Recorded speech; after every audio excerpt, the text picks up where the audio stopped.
Photographs can be incredibly powerful. They can capture some of the most important moments in time, or the everyday and mundane moments of life's long past. These are some rarely seen historical photographs and the stories behind them. Roberta Louise Gibb, better known as Bobbi Gibb, seen here without a number after completing the Boston Marathon, was the first ever woman to run the entirety of the Boston Marathon in 1966. Prior to Bobbi's participation in the event, the longest amateur athletic union sanctioned race for women was only 1.5 miles, and even after Bobbi's unofficial run, the Boston Marathon didn't open up a women's division for the race until 1972, 6 years after Bobbi became the pre-sanctioned era women's winner in 1966. Prior to becoming the first woman to participate in the race, albeit unofficially, Bobbi trained for 2 years, covering as much as 40 miles per day. Prior to the race, she had actually requested to join as an official participant, but her request was denied due to the fact that, according to the race director, Will Cloney, women were not physiologically capable of running marathon distances. On the day of the race, Bobbi donned her brother's Bermuda shorts and a large hoodie and waited until about half the runners were on their way before joining in. Partway through the race, moved by the support of her fellow runners, she removed her hoodie and revealed herself as a woman. When she reached the end of the race, 3 hours, 21 minutes, and 40 seconds after her start time, the governor of Massachusetts, John Vlope, was waiting to shake her hand. Pictured here is a woman named Ina Squire Brown. She was a professional dancer and, as you can clearly see, soon to be married. Her fiance was Royal Air Force Officer J.C. Martin. What's incredible about this image is when and where it was taken. November 5th, 1940 in London. The photo was colorized a couple years back. All that rubble you see on the lawn, that was part of her home, which had just recently been bombed. And the craziest part was that the bombing had been going on for months and would continue on for months. On September 7th of 1940, the Germans began dropping bombs on English towns and cities in what was referred to as a blitzkrieg, which translates to lightning war. And for 57 consecutive nights, the bombs continued to fall. London was hit the hardest, but this was happening all over the country. So this photo was taken in the midst of all that. An image that perfectly captures the strength and perseverance of the greatest generation. Despite the chaos, the uncertainty, their home crumbling around them, and by that I mean their city and by extension the entire country, Ina Squire Brown, pictured here with her father and neighbor, had smiles on their faces and were going on about their lives. They kept calm and carried on. In 1921, Elizabeth L. Gardner, pictured here in the pilot seat of a Martin B-26 Marauder, became one of the first American female pilots to serve in a world war. She had been trained by Lieutenant Colonel Paul Tibbets, who later went on to command the B-29 aircraft that dropped the first atom bomb on Hiroshima. During her time as an active member of the Air Force, Gardner flew many medium-sized bomber planes, as well as aircrafts that towed aerial targets.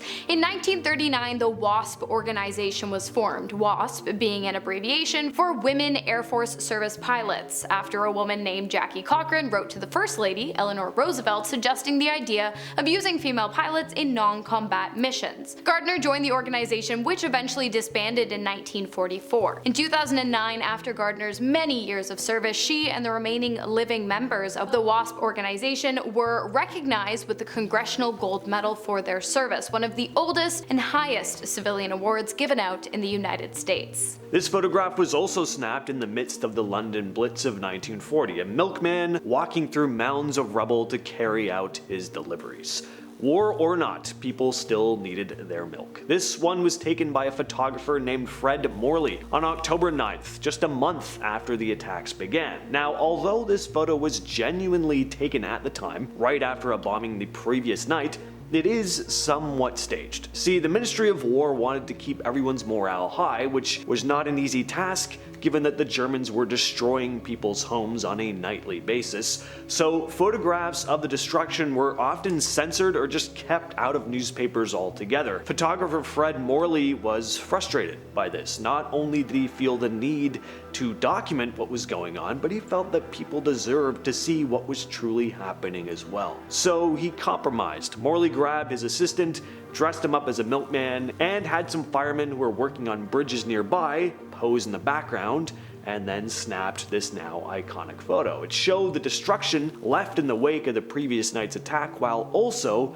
sending an uplifting message to the people of England that they weren't going to let the war break them. If you are currently using a friction heater, aka a radiator, or if you ever have, Charles S.L. Baker, pictured here demonstrating his radiator system in 1906 next to his unnamed assistant, is the man whom you should send your thank you notes. Born into slavery on August 3rd of 1859, at the age of 15, Baker began working as an assistant to his father, who was an express agent at the time. It was then that Baker developed his interest in the mechanical sciences. He spent decades perfecting his invention, experimenting with different forms of friction using bricks and various types of metal, and after 23 years, he did it. Charles S.L. Baker invented the first ever friction heating device known to man in the form of two metal cylinders stacked one inside of the other with a spinning wooden core in the center to produce the friction, and subsequently heat. After his success, Baker went on to start a manufacturing business for his heating device, the Friction Heat and Boiler Company, which was established in 1904. His company raised $136,000 in capital, equal to almost $5 million today. Baker went on to marry, and his wife eventually gave birth to a daughter named Lulu Bell Baker. When Charles died on May 5th of 1926, he had revolutionized the scientific industry and had changed the way people view the possibilities of simple friction forever. You're probably thinking this is an AI generated image, but this is actually a genuine photograph. The photo was captured in 1903. Standing in the middle is a photographer named James Rickleton. On either side of him are the Kashmir Giants. Can't miss them.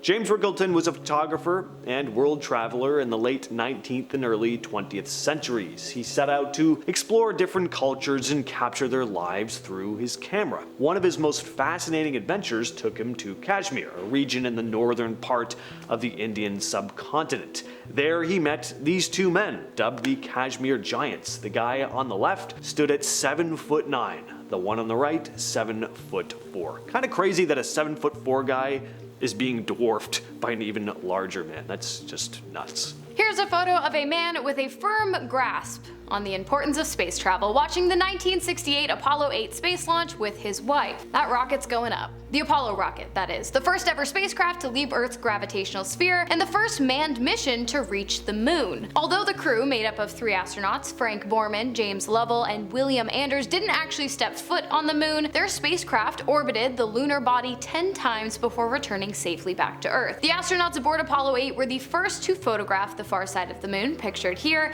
and the first to witness an Earthrise, which is like a sunrise but with the Earth. What an apocalyptic image this is. It looks like a dystopian painting, but it isn't. It's a colorized photograph of the ruins of Stalingrad, one of the biggest, most brutal battles in all of World War II. It took place between August of 1942 and February of 1943. The Germans wanted to capture Stalingrad. It was a key industrial city and would give them control over the Volga River. But the Soviets were determined to defend the city at all costs, and defend it they did. The battle raged for months, with both sides suffering huge losses. Soldiers fought in the streets, buildings, factories. Some of the most intense combat happened house to house. The turning point came in November of 1942, when the Soviets launched a massive counterattack encircling the German forces. This operation, called Operation Uranus, trapped the Germans inside the city with no way to escape. The German troops eventually couldn't hold out, and in February of 1943, they surrendered. I'm pretty positive every one of you watching this video has heard of the Titanic, the unsinkable ship that sank just 4 days after its maiden voyage began, but I bet you haven't seen this photograph. For context, approximately 1,500 people died on April 14th of 1912 after the Titanic struck an iceberg around 2 a.m. and became completely submerged underwater in less than 3 hours. While not a guarantee, those who made it onto the ship's lifeboats did have a higher chance at survival. This photograph shows the Titanic's collapsible lifeboat D, which had been lowered from the port side of the large vessel as it went down. The lifeboat was rescued by the RMS Carpathia, another transatlantic ship, around 7:15 a.m. Ironically, 6 years after rescuing the Titanic survivors after their escape from a sinking ship, the RMS Carpathia would also sink after being struck by a German U-boat. Oh, mirror selfies, so rarely do they work. This is one of those rare cases. Did people take mirror selfies in the 1920s? Well, this Japanese couple did. This photographer snapped a picture of him and his wife sometime in the 1920s. We don't know the names of these people or the exact date the photo was taken. The only info I could find was that a photographer named Hamish Campbell, who'd been based in Tokyo, came across the photo in 2014 while searching through an abandoned home. On the second floor of the home, Campbell had come across a closet that had once been used as a darkroom. There he found hundreds of negatives, including the image you see here. They were all taken by the man in the picture. Other photographs included his wedding, the day-to-day lives of the family, hangouts with neighbors, and pictures like this here of his pet monkey. Yeah, I think this is just a cute one. Good way to end things off. Some pretty fascinating things going on. If you learned anything new today, I'm proud of you. Yeah, let us know down in the comments, and don't forget to keep a hold of. Don't get rid of your photographs. All right, let them stay in the cloud. I'm too tired. Cheers, friends.